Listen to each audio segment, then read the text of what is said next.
नमस्कार दोस्तों, MPN academy के इस यूट्यूब चैनल पर आप सभी का हार्दिक अभिनंदन है। प्रस्तुत है weekly current affairs test series.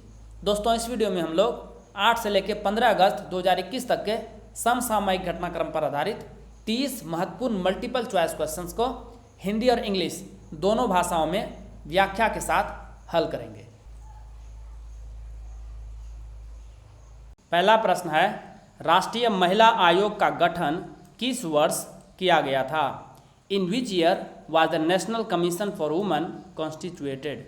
The right answer is option number C, 1992। आयोग का गठन जनवरी 1992 में राष्ट्रीय महिला आयोग अधिनियम 1990 के तहत एक संवैधानिक निकाय के रूप में किया गया था। न्यूज़ में क्यों है? राष्ट्रीय महिला आयोग की मौजूदा अध्यक्ष रेखा शर्मा, तस्वीर में देख सकते हैं, को 3 वर्ष का कार्यकाल विस्तार दिया गया है। 57 वर्षीय रेखा शर्मा ने 7 अगस्त 2018 को आयोग के अध्यक्ष का पदभार ग्रहण किया था। Sky tracks world airport award ranking 2021 में किसे विश्व के सर्वश्रेष्ठ हवाई अड्डे के रूप में चुना गया है? Which airport has been adjudged as the world's best airport in the Skytrax world airport awards ranking 2021? The right answer is option number C, Hamad international airport. विश्व स्तर पर दुनिया के शीर्ष 5 हवाई अड्डे हैं। दोहा कतर में हमाद अंतर्राष्ट्रीय हवाई अड्डा, टोक्यो हनेड हवाई अड्डा दूसरे नंबर पे, चांगी हवाई अड्डा सिंगापुर, सियोल इंचियोन अंतर्राष्ट्रीय हवाई अड्डा दक्षिण कोरिया और 5वें नंबर पे है टोक्यो नरिता हवाई अड्डा। दिल्ली ने 45वीं रैंक हासिल की है। टॉप 100 में देखेंगे तो हैदराबाद 64 नंबर पे, मुंबई 65 और बेंगलुरु 71 नंबर पे है। दिल्ली का इंदिरा गांधी अंतर्राष्ट्रीय हवाई अड्डा इस रैंकिंग में लगातार तीसरी बार दुनिया के शीर्ष 50 सर्वश्रेष्ठ हवाई अड्डों में शामिल हुआ है। उत्तर प्रदेश सरकार ने काकोरी ट्रेन षड्यंत्र का नाम बदलकर क्या रख दिया है?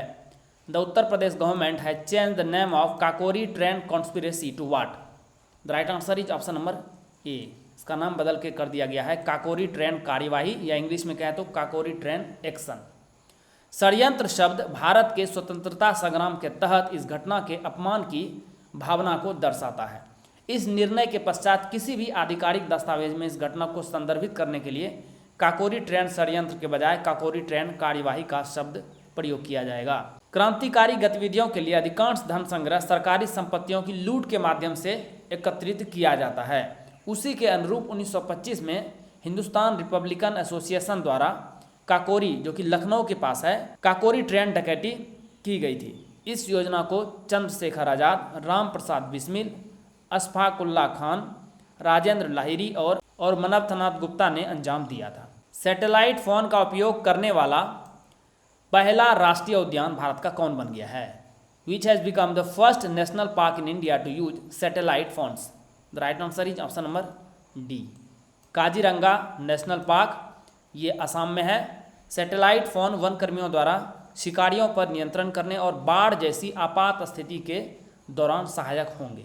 जनता को भारत में सैटेलाइट फोन का उपयोग करने की अनुमति नहीं है। सैटेलाइट फोन किसी भी स्थान से जुड़ सकते हैं क्योंकि ये विश्व के उपग्रहों से सीधे जुड़े हुए होते हैं तथा सेलफोन की तरह स्थानीय मोबाइल नेटवर्क पर निर्भर नहीं होते हैं।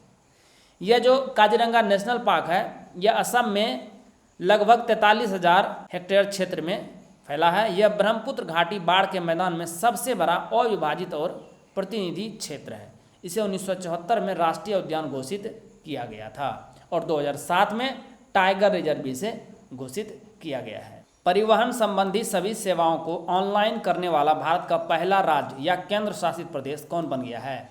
Which has become the first state or union territory in India to make all transport related services online? The right answer is option number B, Delhi. मुख्यमंत्री अरविंद केजरीवाल ने प्रदेश के परिवहन विभाग के फेसलेस ट्रांसपोर्ट सर्विस प्रोग्राम को लॉन्च किया। इस पहल के तहत प्रदेश के आम लोग मोटर लाइसेंसिंग कार्यालय में आए बिना अपने घरों से ही पंजीकरण प्रमाण पत्र के साथ साथ लर्निंग, ड्राइविंग लाइसेंस जैसे विभिन्न परिवहन से संबंधित दस्तावेजों के लिए आवेदन और उन्हें प्राप्त करने में सक्षम होंगे। इस प्रोग्राम के तहत लोगों को केवल ड्राइविंग टेस्ट और कार फिटनेस टेस्ट के लिए परिवहन कार्यालय जाना होगा। दोस्तों, 67वीं बीपीएससी 2021 प्रीलिम्स एग्ज़ाम की डेट आ गई है। ये परीक्षा 12 दिसंबर को होगी। इसके लिए करंट अफेयर्स कब से स्टडी करना है? 1 नवंबर 2020 से स्टडी करना है। कारण ये है कि 66वीं बीपीएससी में प्रश्न अक्टूबर 2020 तक के ही आए थे। तो दोस्तों साल भर के करंट अफेयर्स यानी 1 नवंबर 2020 से लेकर 15 नवंबर 2021 तक के करंट अफेयर्स को आप पूरी तरह से रिवाइज कर पाएंगे केवल 16 घंटे में। कैसे? MPN academy current affairs PDF से। Weekly current affair test series आप सभी जान रहे हैं, प्रत्येक रविवार को इस चैनल पर प्रसारित होता है नेशनल और इंटरनेशनल वर्जन का एमसीक्यूज। तो 54 पीडीएफ मिलेगा जिसमें इकोनॉमिक सर्वे, बजट और सेंसस भी शामिल होगा, साथ में ओलंपिक का भी पीडीएफ मिलेगा। 6 मिनट लगेगा समय एक पीडीएफ को रिवाइज करने में, 5.5 घंटे में पूरी तरह से रिवाइज आप कर पाएंगे। Monthly current affair short notes Hindi में, ये नेशनल और इंटरनेशनल वर्जन का 13 पीडीएफ मिलेगा। 25 मिनट का समय एक पीडीएफ में, 5.5 घंटे में इसे भी आप निपटा देंगे।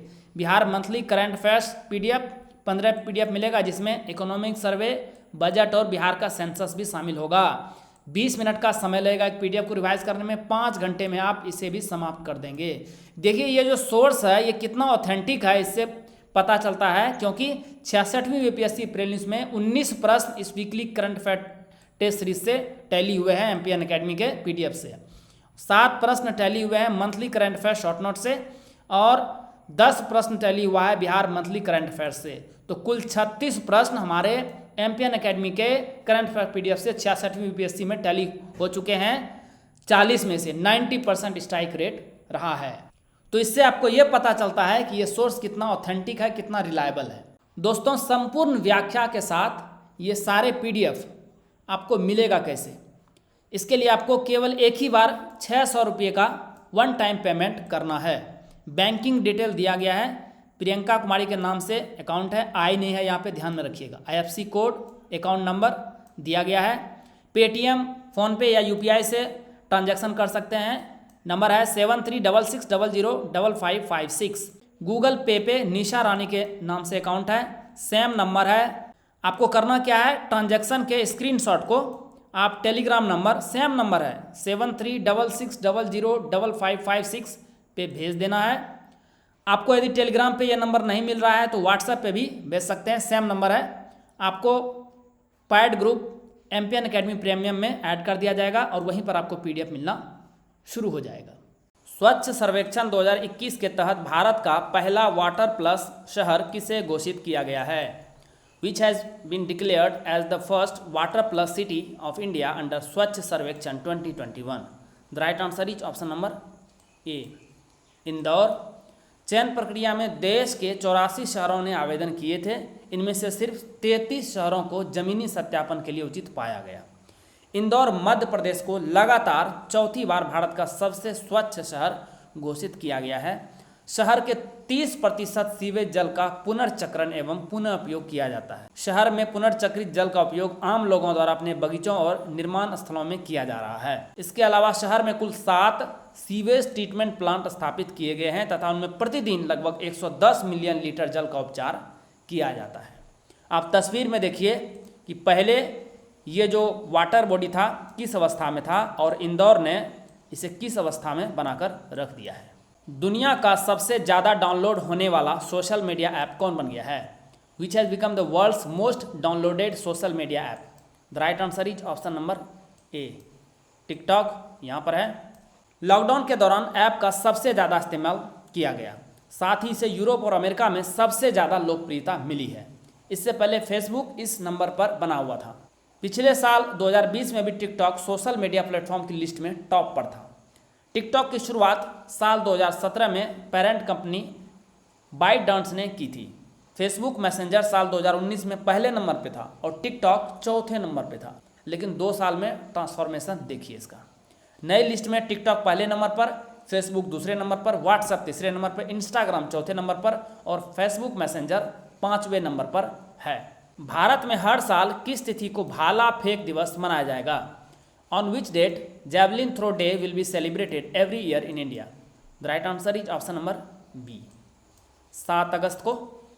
भारतीय एथलेटिक्स महासंघ की समिति ने फैसला किया है कि देश में हर साल 7 अगस्त को जैवलिन थ्रो डे मनाया जाएगा ताकि ज़्यादा से ज़्यादा युवाओं को इस खेल से जोड़ा जाए। 7 अगस्त 2021 को ही नीरज चोपड़ा ने टोक्यो ओलंपिक में गोल्ड मेडल जीता था। और 23 वर्षीय नीरज अभिनव बिंद्रा के बाद भारत के दूसरे व्यक्तिगत ओलंपिक स्वर्ण पदक विजेता बने थे। तो इसीलिए 7 अगस्त को ये दिवस मनाया जाएगा प्रत्येक साल भारत में। वैसे नीरज चोपड़ा का जन्म हरियाणा पानीपत में 24 दिसंबर 1997 को हुआ था। तो 24 दिसंबर इनका जन्मदिन है, लेकिन इस दिन नहीं बल्कि जिस दिन इन्होंने गोल्ड मेडल जीता था उस दिन ये दिवस मनाया जाएगा। अपने डेब्यू T20 अंतर्राष्ट्रीय क्रिकेट में हैट्रिक लेने वाले दुनिया के पहले गेंदबाज कौन बने? Who became the first bowler in the world to take a hattrick in his debut T20 international cricket match? The right answer is option number B. इनका नाम है नाथन एलिस। ऑस्ट्रेलिया के तेज गेंदबाज नाथन ने बांग्लादेश के खिलाफ तीसरे T20 मैच में अपना डेब्यू किया और T20 अंतर्राष्ट्रीय मैचों में पारी की अंतिम 3 गेंदों पर हैट्रिक लेने वाले पहले खिलाड़ी भी बन गए। वह T20 अंतर्राष्ट्रीय मैच में हैट्रिक लेने वाले तीसरे ऑस्ट्रेलियाई बने। इससे पहले ब्रैडली और एस्टन ऐसा कर चुके हैं। बांग्लादेश के तैजुल इस्लाम 2014 में ODI के पहले क्रिकेटर बने थे जिसने डेब्यू पर हैट्रिक लिया था। और टेस्ट मैच की बात करें तो 1929-30 में इंग्लैंड के तेज गेंदबाज मॉरिस जेम्स ने हैट्रिक लिया था डेब्यू में। हाल ही में जंगलों में लगी भीषण आग के कारण चर्चा में रहा एविया द्वीप किस देश में स्थित है? Evia island which is in the news recently due to the fierce fire in the forest is located in which country? The right answer is option number B. ये ग्रीस में है। क्रेते के बाद क्षेत्रफल और जनसंख्या में एविया दूसरा सबसे बड़ा यूनानी द्वीप है। यह संकीर्ण यूरोपस जल डमरू मध्य यानी यूरोपस स्टेट द्वारा मुख्य भूमि ग्रीस में बायोटिया से अलग हो गया है। मैप में इसको अच्छे से देख लीजिएगा। सामान्य रूपरेखा में यह लंबा और संकरा द्वीप है।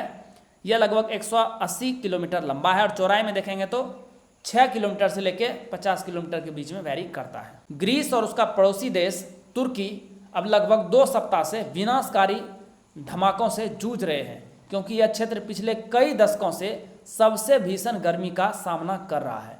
ग्रीस में तापमान 45 डिग्री सेल्सियस तक पहुंच गया है। भारतीय कुश्ती महासंघ ने टोक्यो ओलंपिक 2020 में अनुशासनहीनता से जुड़े एक मामले में किस खिलाड़ी को अस्थायी रूप से निलंबित कर दिया है? Which player has been temporarily suspended by the wrestling federation of India in a case related to indiscipline in Tokyo Olympics 2020? The right answer is option number D, Vinesh Phogat. पहलवान विनेश को टोक्यो ओलंपिक के क्वार्टर फाइनल मुकाबले में Belarus की खिलाड़ी के हाथों हार का सामना करना पड़ा था। विनेश ने हंगरी में अपने कोच वॉलर एकोस से ट्रेनिंग ली है। उन्होंने वहीं से सीधे टोक्यो के लिए उड़ान भरी थी। टोक्यो में विनेश ने खेल गांव में रहने और दूसरे भारतीय खिलाड़ियों के साथ ट्रेनिंग करने से मना कर दिया था।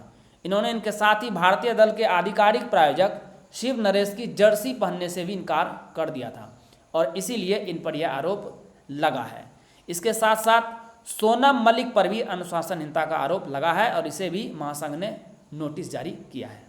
प्रधानमंत्री नरेंद्र मोदी ने 10 अगस्त 2021 को उज्ज्वला योजना के दूसरे चरण की शुरुआत की है। इसके पहले चरण की शुरुआत किस वर्ष की गई थी? Prime minister Narendra Modi has launched the second phase of the Ujjwala scheme on 10 August 2021 in which year was its first phase launched? The right answer is option number C, 2016 में। प्रधानमंत्री ने पीएम उज्ज्वला योजना 2.0 की शुरुआत उत्तर प्रदेश के महोबा जिले से की है। इस योजना के लाभार्थियों को अब पूरा भरा सिलेंडर के साथ एक चूल्हा भी फ्री में मिलेगा। इस योजना की शुरुआत 1 मई 2016 को की गई थी। इस योजना के तहत 5 करोड़ गरीब परिवार की महिलाओं को गैस कनेक्शन बांटने का लक्ष्य रखा गया था। इसके बाद साल 2018 में इस योजना को आगे बढ़ाते हुए 7 और कैटेगरी की महिलाओं को इसका लाभ देना शुरू किया गया था। इनमें अनुसूचित जाति, अनुसूचित जनजाति, अंत्योदय अन्न योजना, अति पिछड़ा वर्ग, चाय बागान वर्कर, वनवासी और द्वीपों में रहने वाले लोगों को भी शामिल किया गया था। फिट इंडिया फ्रीडम रन के दूसरे संस्करण का आयोजन कब किया जा रहा है? When is the second edition of fit India freedom run being organised?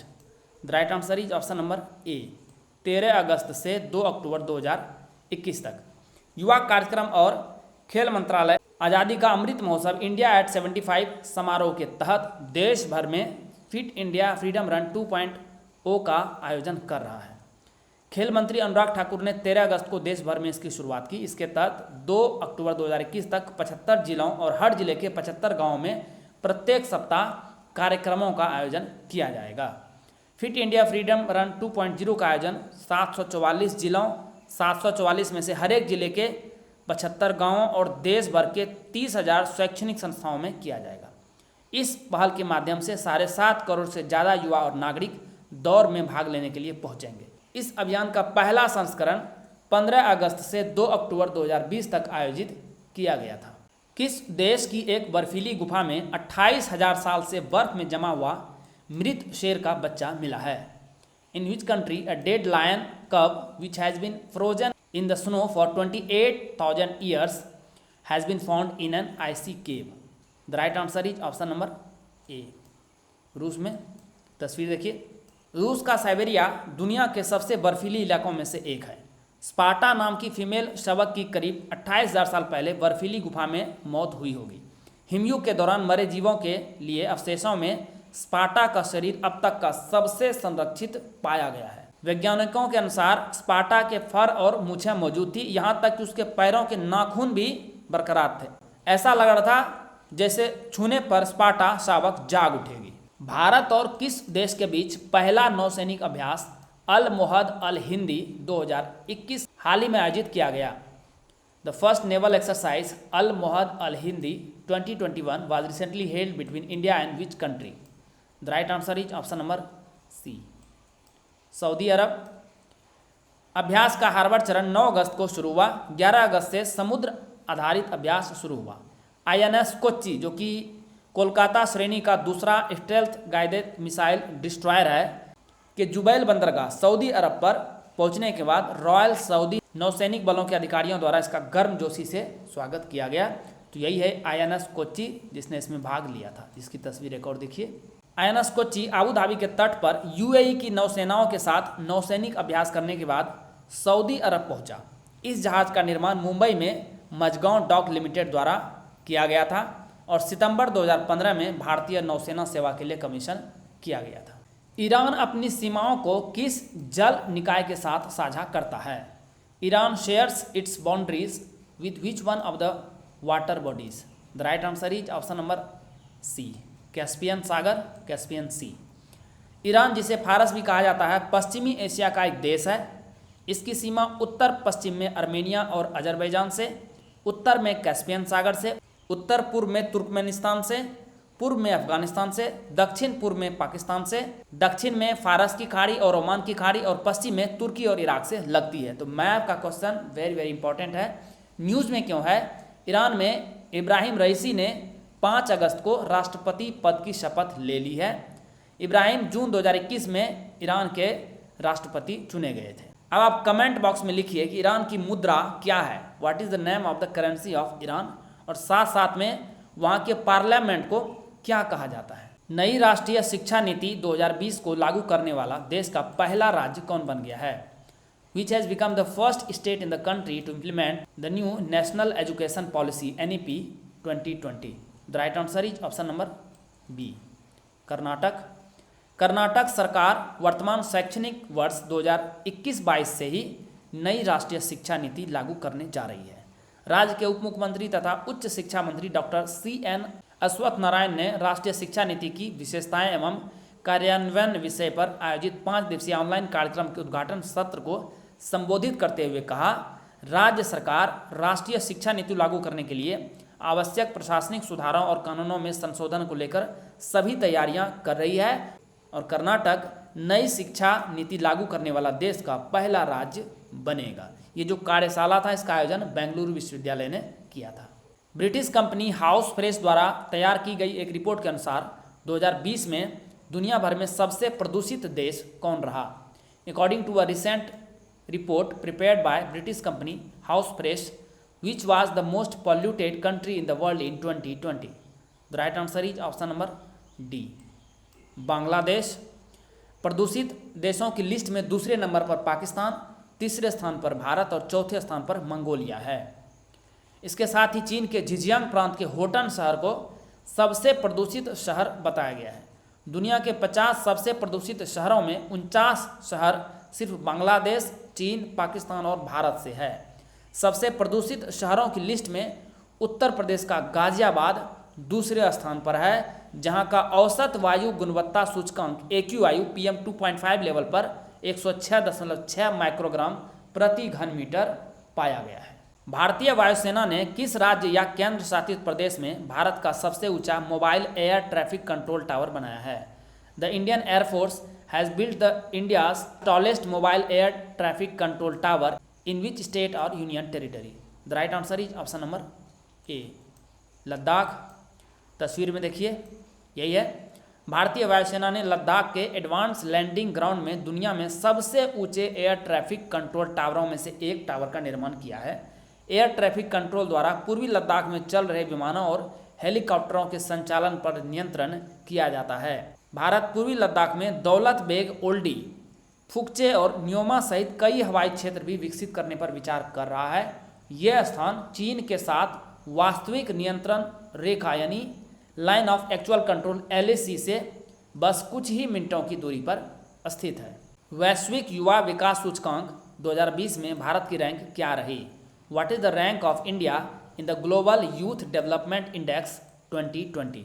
The right answer is option number D, 122वें नंबर पर रहा भारत। लंदन में कॉमनवेल्थ सेक्रेटेरिएट द्वारा 10 अगस्त को 181 देशों के लिए युवा विकास की यह त्रैवार्षिक रैंकिंग जारी की गई है, यानी 3 साल में एक बार ये रैंकिंग जारी होती है। सिंगापुर पहली बार शीर्ष स्थान पर आया है। रैंकिंग ने भारत को 2010 और 2018 के बीच सूचकांक में शीर्ष 5 में शामिल किया है। साथ ही अफगानिस्तान और रूस के साथ शिक्षा और रोजगार जैसे क्षेत्रों में इनके स्कोर में औसतन 15.74% की वृद्धि हुई है। भारत ने 2010 से 2018 के बीच युवा विकास सूचकांक स्कोर में 18.8% का सुधार किया है। भारत का स्कोर कितना रहा? 0.626। ध्यान में रखिएगा, ये स्कोर भी कई बार पूछ लिया जाता है। लास्ट पोजीशन मिला है चार्ट को। संसद द्वारा 11 अगस्त 2021 को संविधान संशोधन विधेयक 127वां 2021 पारित कर दिया गया। यह किससे संबंधित है? The constitution 127th amendment bill 2021 was passed by the parliament on August 11. This is associated with which of the following? The right answer is option number C. अन्य पिछड़ा वर्ग, अदर बैकवर्ड क्लास। इस विधेयक का उद्देश्य राज्यों और केंद्र शासित प्रदेशों की OBC सूची स्वयं तैयार करने की शक्ति को बहाल करना है। राज्यसभा ने 11 अगस्त को सदन में मौजूद सदस्यों के 2/3 बहुमत से इस विधेयक को अपनी मंजूरी दी है और लोकसभा ने 10 अगस्त, एक दिन पहले ही इसे पारित किया था 2/3 से अधिक बहुमत के साथ। मई 2021 में अपने मराठा आरक्षण के फैसले में सुप्रीम कोर्ट द्वारा 102वें संवैधानिक संशोधन अधिनियम को बरकरार रखने के बाद नवीनतम संशोधन की आवश्यकता थी। इसके बारे में और डिटेल्स आपको डिस्क्रिप्शन बॉक्स में PDF के साथ मिलेगा। इंडिया इंटरनेट गवर्नेंस फोरम 2021 की समन्वय समिति के अध्यक्ष के रूप में किसे नियुक्त किया गया है? Who is appointed as the chairman of coordination committee India internet governance forum 2021? The right answer is option number C, Anil Kumar Jain. Bharat के 80 करोड़ इंटरनेट उपयोगकर्ताओं, दुनिया का दूसरा सबसे बड़ा ब्रॉडबैंड सब्सक्रिप्शन वाला देश है भारत का वैश्विक स्तर पर बेहतर प्रतिनिधित्व सुनिश्चित करने के लिए केंद्र सरकार ने संयुक्त राष्ट्र के इंटरनेट गवर्नेंस फोरम के लोकल चैप्टर को लॉन्च करने की घोषणा की है। इंडिया इंटरनेट गवर्नेंस फोरम का गठन सरकार, नागरिक समाज, उद्योग और संघों के लगभग 12 सदस्यों को मिलाकर किया जाएगा और इसका नेतृत्व यानी जो ये अध्यक्ष हैं वो national internet exchange of India के मुख्य कार्यकारी अधिकारी CEO अनिल कुमार जैन करेंगे। किस केंद्र शासित प्रदेश ने वर्ष 2021 में अपने 20 नए स्कूल ऑफ स्पेशलाइज्ड एक्सेलेंस सहित 30 सरकारी स्कूलों में IB कार्यक्रमों को लागू करने के लिए इंटरनेशनल बैचलरेट के साथ एक समझौता ज्ञापन पर हस्ताक्षर किया है? Which union territory has signed a memorandum of understanding with International Bachelorate to implement IB programs in 30 government schools, including its 20 new schools of specialized excellence in the year 2021? The right answer is option number A, Delhi. Delhi board of school education द्वारा किए गए इस समझौता ज्ञापन पर हस्ताक्षर के साथ सरकारी स्कूल के छात्रों को अंतर्राष्ट्रीय स्तर की शैक्षिक सुविधाओं तक पहुंच प्राप्त होगी। इन स्कूलों के छात्रों को स्कूली शिक्षा पूरी करने पर आईबी और दिल्ली बोर्ड द्वारा संयुक्त प्रमाण पत्र जारी किया जाएगा। यह एक विश्वव्यापी गैर लाभकारी शिक्षा कार्यक्रम है जिसकी स्थापना 3 से 19 वर्ष के आयु के छात्रों को वैश्वीकरण के लिए उपयुक्त शिक्षा प्राप्त करने का अवसर देने हेतु की गई है। इसका फाउंडेशन कार्यालय जेनेवा स्विट्जरलैंड में है। तो ये 4 तरह के प्रोग्राम आईबी चलाती है, इसे एक बार देख लीजिएगा। किस संस्थान द्वारा विश्व की सबसे बड़ी मवेशी चिप इंडिगो लॉन्च किया गया है? The world's largest cattle chip IndiGau has been launched by which institute? The right answer is option number D, NIAB Hyderabad. इसका फुल फॉर्म है national institute of animal biotechnology. इसमें 11,496 मार्कर यानी SNPs हैं जो USA और UK नस्लों के 777 के इल्यूमिना चिप्स पर रखे गए मार्करों से अधिक है। यह गिर, कंकरेज, साहिवाल, ओंगोला आदि देसी मवेशियों की नस्लों की शुद्ध किस्मों के संरक्षण के लिए भारत की पहली कैटल जेनोमिक चिप है।